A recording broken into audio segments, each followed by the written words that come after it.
Good morning, mate. How are you? Off on the road this morning, so just doing this in the car before the girls load up, and then get off down to the Cotswolds for a couple of days. Go and see that part of the world. Never been that part of the world before, so cheers for some of the suggestions that people threw in yesterday. I'll be checking out as many of those as I can. I want to talk this morning a little bit about fine margins. So the results yesterday with Bournemouth and Spurs winning puts United down to 6th place after the dizzy heights of 4th that we woke up in yesterday morning.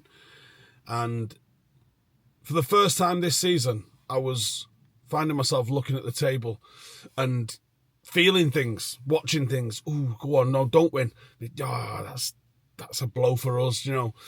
Watching games, way up, knowing that it affects what United do, and it impacts where we are in the table, which I haven't done all season. I might not have done for about a year, to be honest with you. And it makes me think, you know, we lost to Arsenal on the opening day, and we did not deserve to. We deserved so much more. A VAR call. I mean, there was literally an Everton goal ruled out in extreme. They used offside for that one, but it was extremely similar circumstances as to how that goal was disallowed. And it made me think, how's this one getting disallowed and ours didn't? I think they used offside rather than foul, but it was interference with the goalkeeper, which is what they used for it. And I think, you know, we all agree pretty much that it was a foul on Bayindir. We all agree that he should have been stronger, but we all agree it was probably a foul on Bayindir. And then there was a penalty call at the other end. Now, forget Brentford, forget City, they battered us and they deserved those results. But that Arsenal game, if those correct decisions stand, Manchester United would have been level on points with Arsenal right now. Just that one game, 2 decisions, 1 game. Now, Sky put up a graphic last night, which is Arsenal's attacking record this season and where they are. They've scored 16 goals. They're 4th in terms of goals scored. They've scored 9 set-piece goals, excluding pens, which is 1st. That's the most set-piece goals. Now, we take the piss, obviously. I'm going to take the piss out of Joe later, just calling them Stoke. But the truth is, you know, they're scoring from set plays, and it's impressive. And they added another yesterday. Their open play goals, they're 17th. Their open play XG, they're actually 8th. But their percentage of goals from open play puts them 20th. On one hand, I have to give them the credit. Not too loud. I'm not going to repeat it too often. But on one hand, I have to give them credit because they're finding a way to score goals and they're finding a way to win. What I will give them credit for is that their defence is mean. Their defence is very, very mean. And they keep teams at bay. They don't concede a lot of chances. They don't concede a lot of goals.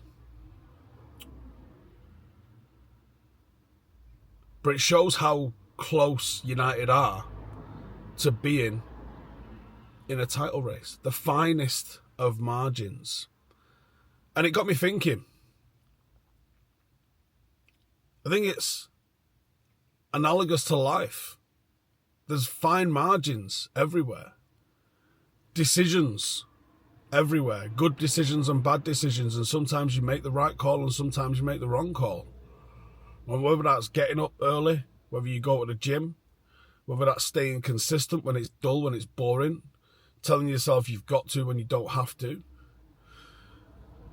And a little bit like United, suddenly, you know, could have found ourselves right in the mix of a title race. And, you know, I'm looking at the table, who plays each other. City, Bournemouth play each other.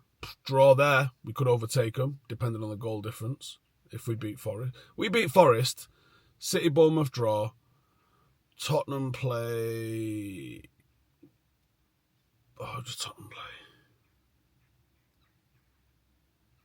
Can't remember. It's entirely possible everyone in front of us draws except Arsenal and we find ourselves second. margins. And that sort of change doesn't like announce itself.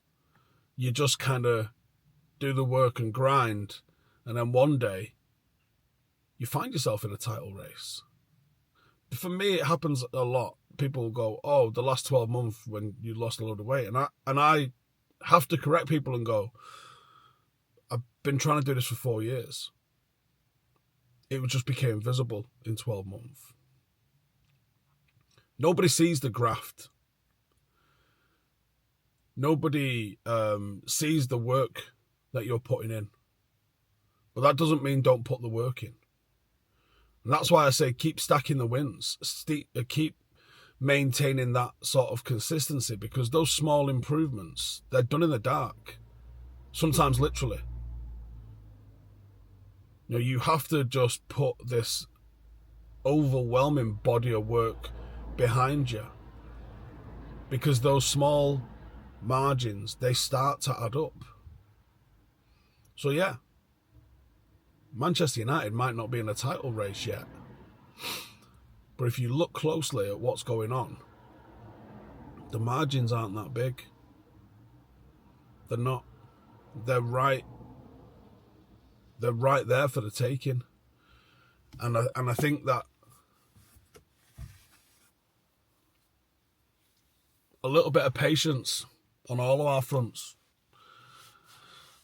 we might find ourselves transformed, and we might find ourselves doing whatever it is that you're trying to do.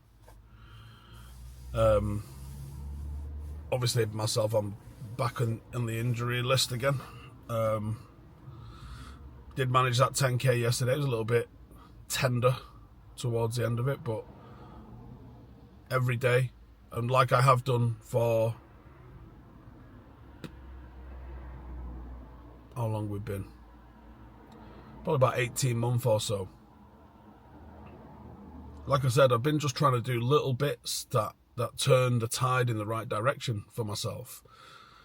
I had an operation, bilateral fasciotomy, on both of my calves because of compartment syndrome. Now, what compartment syndrome did was leave me with a shit ton of scar tissue and a shitload of calf problems, hence why people are like, oh, your calves are always going. Yeah, it takes me a lot of work to try and get over these. I had 21 runs between the last time I was injured and when we did Currahee and this time of getting injured. It's not a bad run at it. You know, on some hand you can say, you know, it was only 6 weeks or something like that, but I was pretty happy getting 21 runs. I felt like I'd got over it. Obviously I hadn't, or, you know, there was a weakness that I didn't listen to, which I will listen to in the future. But I think this time of getting injured, I've felt the least down out of all the times I've got injured, because now it isn't the first time it's happened. It's not the second or third time it's happened. And I have got back to running. Previously, I'd get injured and I'd be done. Whereas I believe in the rehab that I'm doing. You know, I work with a physio every single week, and I have a pretty robust mobility and sort of rehab routine now. You know, 10, 11 o'clock at night, I'm out here doing dorsiflexions against walls and Polican step downs off my stairs and things like that. Like, just slowly every single day putting in the work to do the finest of margins to make the tiniest little bit of difference. I don't know, I just thought there's something in that, especially when you start looking at the league table and see where United are. So it's Monday, a few days in the Cotswolds for me, no gym, but I will still keep doing the morning walk, because I know wherever I am, I get up early and I go and do a walk. That's a non-negotiable for me. But and I've recorded some videos to go out today and tomorrow. I'll record some tonight that are going to go out Tuesday and Wednesday, so I can have a little bit of time with the family. And I'll be back in the gym on Wednesday or Thursday. But every day, just keep showing up, do my work, grind it out, and I'll get back to running. And United will get back to the top. We just got to trust the process a little bit, innit? Anyway, it's Monday. Let's start on a win, stack them, and build some momentum, because, like I said, that's all it takes. Get your notebooks out, and if you're in part of the, so what was we saying? Give me a shout out if you're in the notebook gang, and I'm talking write it. Your Apple Notes lot, you can go fucking sling it. You don't count. I'm talking about pencil or pen and paper, field notes, or a journal or whatever it is. I don't like the word journal because I'm not fucking sitting down and dear diary in it. I just write shit that needs to get done. I don't be like, hey, today I am grateful for... Fuck that noise. No, I just go, like, fucking pay me car parking, fine, bastard. Right, I'm out of here. Got a long drive. Have a good week. See you in a bit.